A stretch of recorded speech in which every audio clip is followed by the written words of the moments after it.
Salut la compagnie, c'est Jules Melon et aujourd'hui dans un Ciné Critique, ça va être copieux puisque je vais vous parler d'un film cultissime de monsieur Federico Fellini, sorti en 1963, donc il y a 60 ans. 8 et demi, Otto e mezzo en version originale, le troisième long métrage que je vois de ce cinéaste et que j'évoque aussi sur la chaîne après La Strada en mode plus néo-réaliste, la Dolce Vita qui commençait à rentrer déjà dans un monde d'onirisme. Alors là, avec 8 et demi, on est en plein dedans. Et il s'agit clairement d'une œuvre à caractère autobiographique pour un Fellini qui se donne ici le premier rôle indirectement avec son alter ego et acteur fétiche Marcello Mastroianni. À ses côtés, nous avons Anouk Aimée, Claudia Cardinal, Barbara Steele, autant de femmes qui gravitent autour d'un metteur en scène qui est le héros de l'histoire. Nous avons aussi le français Jean Rougeole et plein d'autres personnes qu'on va pas citer parce qu'évidemment ça gravite et ça tournoie et ça nous fait rentrer dans un monde qui est celui du cinéma et de la création, mais pas comme on pourrait l'imaginer. Alors ça tombe bien puisque il y a peu j'ai évoqué La Nuit américaine de François Truffaut. Là, on est vraiment dans une autre forme d'envers du décor, on n'est pas sur un tournage, on est dans les méandres d'un réalisateur qui se demande s'il va réussir à faire son prochain film, tout simplement. Il est en panne d'inspiration, il est un petit peu en dépression et en crise existentielle, une forme de crise de la quarantaine, et mezzo, midlife crisis, si vous voulez. Je ne sais pas si on dit comme ça en italien, mezzo, mezza, mais à mon avis, il doit y avoir le terme. Donc peut-être que le titre 8 et demi vient également de ce principe-là, même si ça reste un peu mystérieux. Bon, petite parenthèse, en vrai, 8 et demi, c'est parce que Fellini le considérait comme son 8e film et demi, en comptant des courts-métrages avant. C'est bizarre. Mais ça devait s'appeler La Bella Confusione. Et en effet, la confusion, elle est vraiment présente, puisque nous allons tout simplement naviguer, c'est le cas de le dire, la caméra va le faire aussi avec nous, entre réalité, fantasme, rêve et souvenir, dans le subconscient ou l'inconscient d'un monsieur qui ne va pas bien, qui se pose des questions et qui revient aux origines de son existence pour comprendre d'où vient le mal de ce manque de création. Et par la même occasion, Fellini fait son auto-psychanalyse, j'ai envie de dire ici, tout en dressant un constat de ce cinéma qui évolue. Et c'est amusant parce que dans la Dolce Vita, il y avait déjà ça. Petite évolution comme ça, dans le style, et ici, vraiment, c'est poussé jusqu'au bout. Et c'est fascinant. Alors, attention, je ne l'ai vu qu'une fois, découverte tardive. Donc, évidemment, non seulement ici, comme d'habitude, je vais être pêle-mêle, mais je vais forcément omettre certaines choses, et je n'ai pas toutes les clés pour analyser, entre guillemets, comme ça, à chaud et en impro, un film d'une richesse absolue. Déjà sur la mise en scène, puisque j'en parlais un petit peu indirectement, la caméra s'amuse beaucoup à tourner autour du personnage principal ou autour justement de ce qui tourne autour de lui. On a beaucoup d'instants de danse, notamment le final avec cette ronde, j'en dis pas plus, mais on est en plein dedans, bercé par la magnifique musique une nouvelle fois de Nino Rota, évidemment ce thème là, je l'avais entendu avant moult fois, donc il est là, c'est l'origine ici. Donc c'est forcément, on se perd dans le visionnage de ce film, mais c'est voulu, on est perdu dans un personnage qui est perdu, enfin dans les méandres, oui, du personnage qui se perd lui-même et qui essaye de se retrouver pour retrouver l'inspiration. Y parviendra-t-il?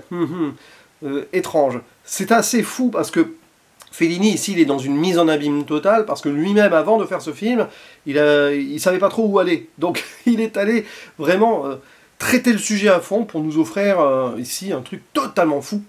Et évidemment, alors qu'il est dans une station thermale pour une cure, alors qu'il est censé être tranquille, t'as l'impression qu'il s'imagine tous les gens du métier venir le voir, ou vraiment tous les gens du métier sont là, alors qu'il devait être vraiment posé justement pour faire le point, et c'est pas possible.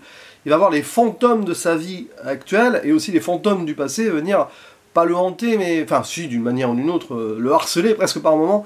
Et son épouse aussi, qui est interprétée par Anouk Aimée, qui elle-même vient lui reprocher le fait qu'il a des maîtresses et qu'il n'est pas fidèle, qu'il n'a pas su apprendre à aimer. Donc il y a aussi la vie privée qui rentre en jeu, en plus de la vie d'artiste, pour montrer justement que l'artiste et l'homme, en fait, sont forcément étroitement liés, puisque un auteur, quand il crée, il met de lui, et c'est ce que Fellini veut dire ici.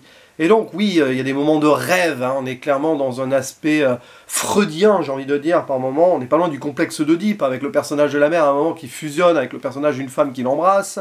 De toute façon, le personnage de la femme, dans ce film, c'est la mère au sens large, la femme à ses côtés, puisque, oui, les femmes qu'il a aimées, finalement, se renvoient à l'image de sa mère. Il y a un personnage de femme assez étonnant aussi quand il est enfant. On ne sait pas si c'est vraiment quelque chose qu'il a vécu ou si c'est aussi une représentation de son fantasme. La Saragine, qui est une sorte de mendiante, peut-être prostituée, la tentatrice du démon, à un moment avec les enfants là sur la plage, elle danse et après il se fait... c'est pas bien hein, par le catholicisme qui baignait l'Italie de son enfance. Aussi, hein, il parle de l'Italie dans ce film, exactement comme il aurait pu le faire dans certains films néo-réalistes. En fait, il reste encore cette trace-là. Son éducation passe par là. Donc le personnage de la femme, multiple, mais au final, hein, on sait où on en est. Là, c'est là où je parlais de l'Oedipe. Et le personnage du père aussi, puisque ses parents reviennent dans ses souvenirs. Le père, c'est le commandant, c'est la figure d'autorité, et celle-ci revient avec à un moment un cardinal, avec le commendatore, une sorte de producteur du film, j'imagine. Donc il y a tout ça, hein. C'est vraiment un festival de défilés de souvenirs et de personnes qui gravitent autour de lui dans sa vie réelle professionnelle, et on se demande en fait s'il n'est pas en train d'imaginer cela dans sa station thermale, en train de péter un plomb, ou en train de se remémorer cette chose. Et on se retrouve donc avec beaucoup de mise en scène onirique, et clairement folle hein, pour l'époque. C'est vraiment un film avant-gardiste. 1963, on voit des choses, donc on passe du rêve à la réalité, on ne sait pas trop d'ailleurs. Parfois les transitions sont très fines, c'est là où on peut se poser la question du postulat de départ. Dès le début d'ailleurs, quand il arrive avec ses voitures, il s'envole dans l'embouteillage, là, on sent que clairement il essaye de s'émanciper, mais ses souvenirs et ses fantasmes et ses obsessions, ses cauchemars vont le rattraper. Et donc oui, quand on passe en ces moments...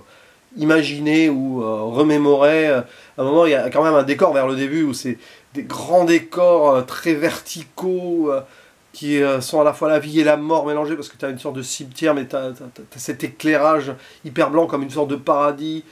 Il y a plein de machins dans tous les sens, là c'est assez extraordinaire. Parfois ça te perd un peu, je me suis presque un peu assoupi à un moment.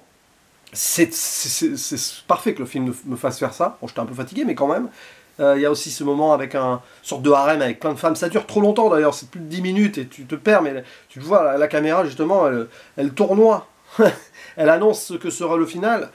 Et c'est forcément, ça t'hypnotise en fait. Il suffit que tu te laisses aller et bon, bah, tu déconnectes 2-3 minutes comme ça, mais tu restes totalement dans une ambiance assez éthérée et un peu déprimée hein, par moments, même s'il y a des scènes qui peuvent être amusantes aussi.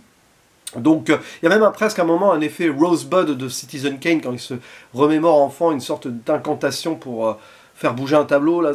Il y a plein de petits trucs, ça questionne énormément le cinéma. De toute façon c'est un film qui parle de ça aussi. L'état du cinéma italien notamment, avec la Cinecittà, les décors, on voit que c'est des décors et que c'est là-bas que ça a été tourné par moments, surtout des moments de rêve. Cette forme de fin, d'une forme de cinéma néo-réaliste qu'il avait déjà d'ailleurs plus ou moins trituré dans la Dolce Vita. On se demande s'il est dans le pessimisme ou l'optimisme, ou il essaye de chercher de l'espoir en fait en faisant ce film-là, mais il continuera par la suite, donc finalement il l'a trouvé, hein, cet espoir-là.